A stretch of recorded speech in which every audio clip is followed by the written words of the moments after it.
Hello and welcome to Take This TV, the television book club podcast where each week we watch an episode or two of our favorite shows and we talk about them with our friends in the fandom. That's you.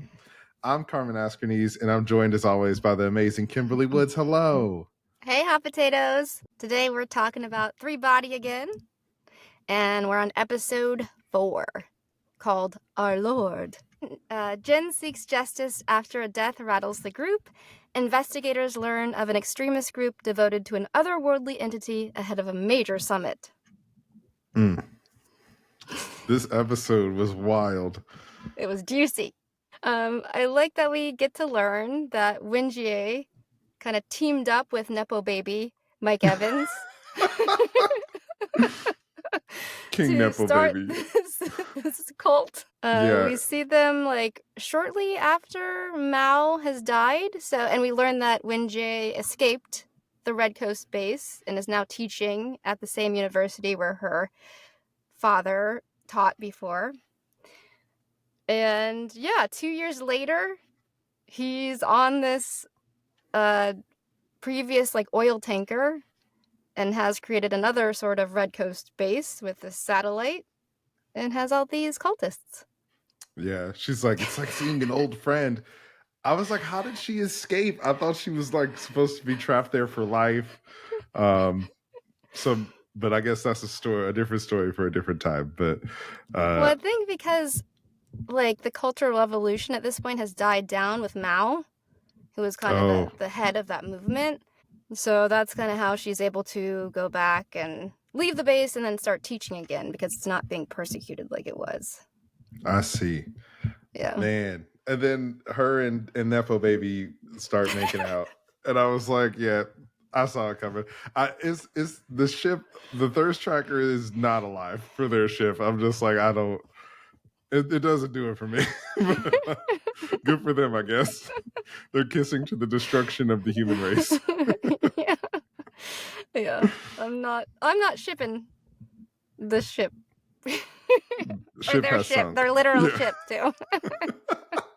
Judgment Day. What did you think about like sort of their idea to start this cult? Like, were you surprised when that happened, that they kind of teamed up to start it, or did you see that coming? Well, it's been a weird experience coming because I'm reading book 1 and I'm watching the show. So I'm like discovering things sometimes right ahead of the show, or like getting confused about what did I learn in the show versus in the book. Mm-hmm. So I think I knew that they had teamed up by the time I got to this episode, perhaps. But it was surprising. I didn't really expect that. Did you? Yeah. No, I mean, I kind of saw it coming just because it felt really random that she met him back during the Cultural Revolution. But I didn't know that he would be so devout about it. No. And how did he create this in 2 years? Well, he's supposed to be like a billionaire, right? Like because they mentioned his dad had like an oil empire or something like that. Yeah, but it's just wild because by the time she comes and he like shows her what he's been up to, he has this whole ship and all these messages. Oh yeah, because he said the Santi was trying to message her over the last few years or whatever. Yeah. And also, it's weird because in this episode, we see older Mike Evans communicating with the Santi. And they're communicating in real time. So it's like what once took round trip of 8 years for Wen Jie is now like happening in real time with the Santi. So which is scary. So I have a theory. So Mike Evans is like explaining the concept of lying in stories to our Lord, the Santi. And they're like, oh, we don't lie, we communicate through thought or whatever. And then they go silent for a long time, and Mike is really worried. And I'm like, dude, you messed up. Yeah. Nepo baby messed up. But my theory is that even though they said it's going to take them 4 light years or 400 years to get there, I feel like they're already there. Maybe. And that's how they can communicate like in real time. Like really in real time, yeah. That scene was so creepy to me for some reason. Like just that turn that happens when he's like innocently sharing stories and then suddenly we're learning like they're so like this culture is so baffled about the big bad wolf lying about being grandma and just doesn't get it at all. And then when they go radio silent, you know, and that quote too, like, so this story, it's a lie about a liar. Yeah. Like, oh my gosh, there's just something so creepy and terrifying about that. Like his one slip up of like trying to share about our culture just being flipped because they don't believe in making anything up or even a story. Yeah, because they're like, we want to talk to the big bad wolf. Yeah. And he's like, well, he's not real. Yeah, what forest do they live in? So yeah, and the fact that they're like, we cannot coexist with liars, we're afraid of you. The part when they said we're afraid of you, I was like, uh-oh. Yeah. All this preparation, like, has it just gone kaput now? Now we're enemies, yeah. Also, I'm wondering too, right? Because earlier in the episode, when Mike is talking to the Santi, and we're learning about the summit coming up, and the Santi is like giving him a heads up, like, hey, they know about the summit, they're gonna come, but don't worry, we'll protect you. And then they say something creepy like, oh, it's nice to see you smile. Oh yeah. It's just like, what the hell? So they're just like, how they're like literally watching everybody. They can see. Like, how are they any watching? Moment. Yeah. And how did they even know that the cops were onto them? Like, yeah. It was super creepy. But I wonder, like, so they said we'll protect you. Then they learn from like the story about the big bad wolf and that like humans lie. And then we see what happens at the end when they go to the summit.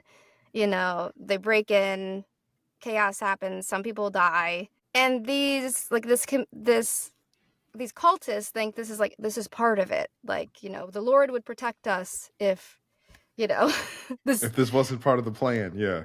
Exactly. But now we don't know. Like, did they revoke their protection? Or is this part of the plan? Or the Santi like, oh, actually.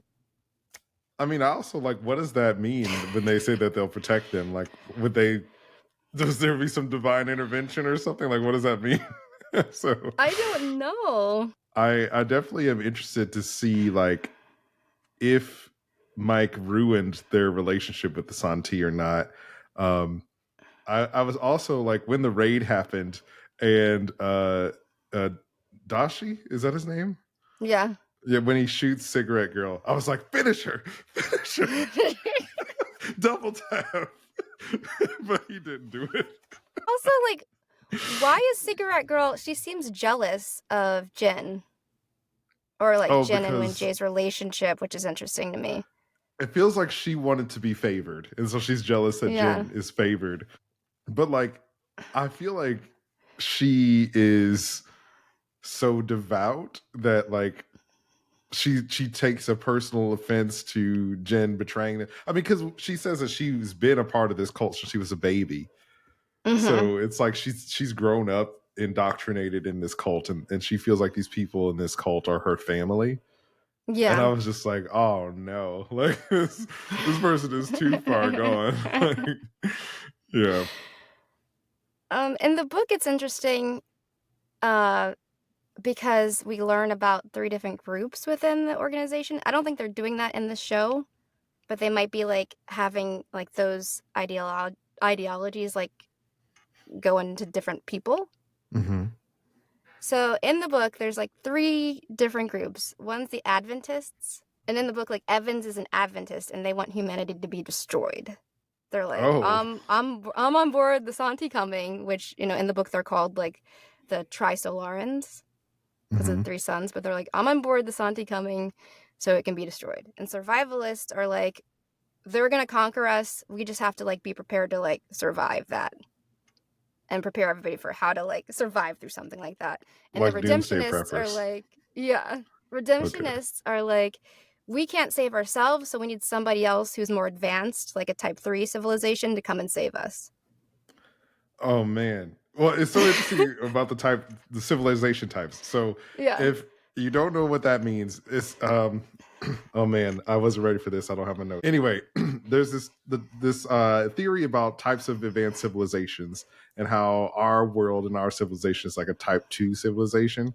And then like when you get spacefaring travel and when you can harness the power of your star and then when you can go out beyond your solar system and all that, you advance into other types of civilizations.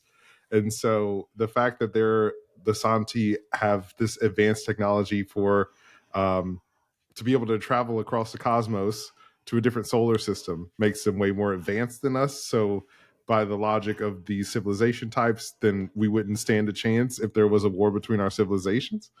Um, and so I think that's really interesting that there are like those different factions, because it does Yeah. seem like everybody in the show are kind of like on the same page of like, we can't save ourselves, so we need to be. Well, that's what I'm trying to figure out, because it's like I feel like initially in the series it felt like Wen Jie was like burn it all to the ground after the stuff that happened to her, but I don't know if her like stance shifted over time to the, because she does seem to be now more in the like, we can't save ourselves, humanity is too far gone, we need somebody more advanced to step in and help. To subjugate us. Yeah. And Cigarette Girl seems like the way she's going around killing humans, she seems like she might be on the side of like, you know, we just need to be destroyed. Anybody mercilessly killing people. Yeah. And I don't know about Evans in this, like, in this telling seems more devout. Like he's just like, It's like, really interesting because especially as someone with like a lot of money and power, it's like, what is like his goal with all of this? Yeah. I guess he's an old man now, so I guess he doesn't. He's not gonna like, because there's a little girl who comes up to him in the hallway and it's like, oh, how are we gonna live to see when they arrive? And then he's like, you don't know what the Santi can do. If they want us to be there, we'll be there. And I was like, what does that mean? Like, are you gonna be immortal now or something? And also he has this quote in the beginning, which is like, in order to fight power, sometimes you have to embrace power. And so I feel like maybe that's what he believes he's doing with the Santi. Maybe he's trying to embrace their power for a... I thought that at first, but then I was like, and maybe he's just not like a manipulative kind of like Littlefinger characters, because I was like, if you know that the Santi don't lie in their culture and don't understand lying, then I feel like that's a weapon that you can use against them. So why would you tell them about it? Why would you give up the game like that?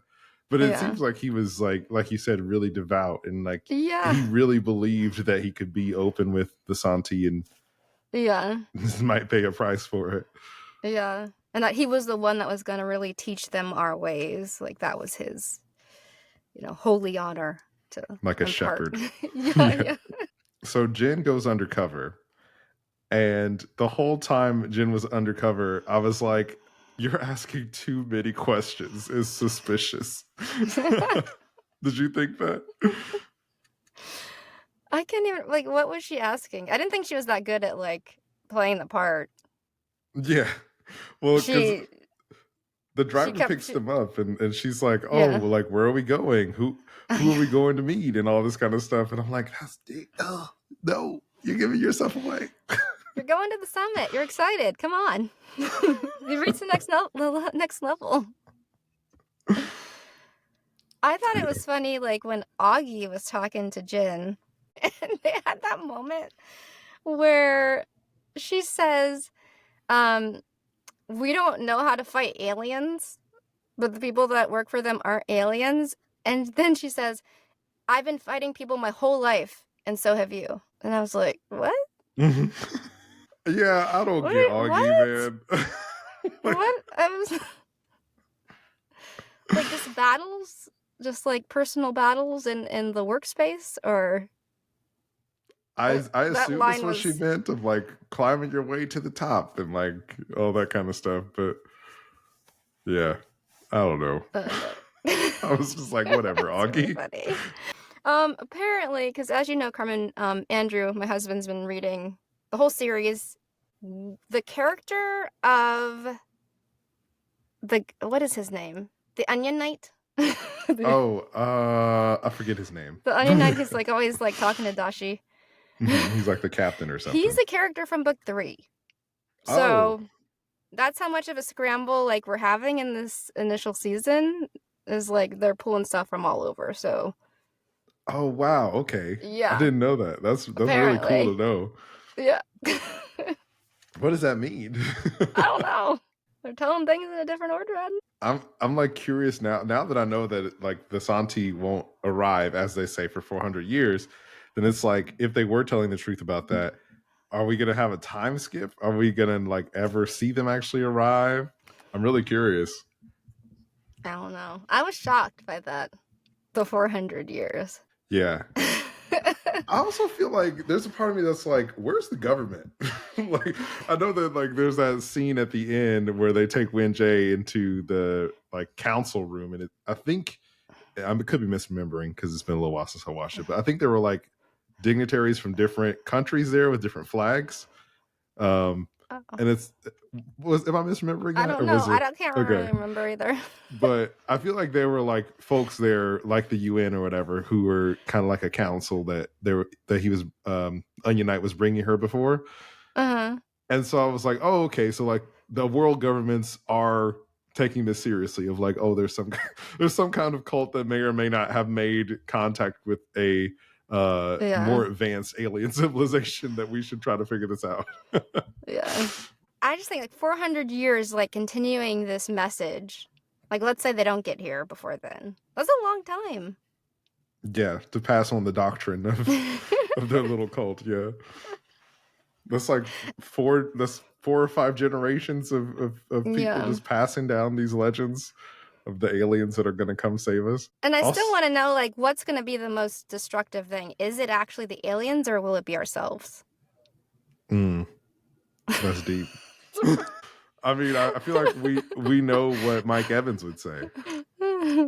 Yeah, I don't know. I'm excited to see what's going to happen. I mean, I definitely think that like I started off watching this show and not liking it, and now after this episode, I was like, oh, I want to watch the next episode right now and find out what happens. Yeah. But I'm curious to see where it goes. Me too. I can't wait. Well, thank you all so much for joining us. Remember, we're at Take This TV on TikTok and Instagram. You can listen to us on Apple Podcasts, Spotify, or wherever you get your podcasts. And remember, it's dangerous to watch TV alone.